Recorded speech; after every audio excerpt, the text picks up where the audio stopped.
Kaya ito lang, oh, isa lang, isang piraso lang. Ito dito, oh.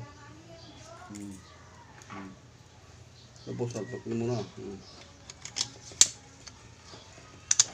Yan. Okay pa, ano pa? Makapal.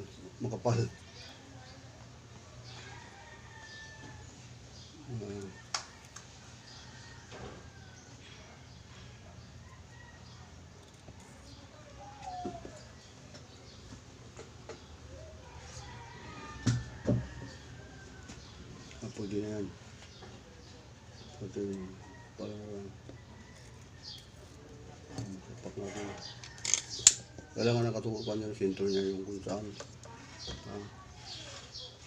Kailangan yung kanya. Yung dito. Sapak mo dyan kung tama o tama. Tapos lagyan yung tornilyo. Tornilyo niya.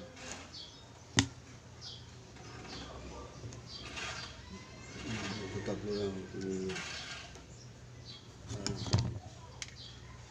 Dali lang daw pagka natandaan mo yung ano mo, araw-araw mo gawa, natandaan mo yung kanyang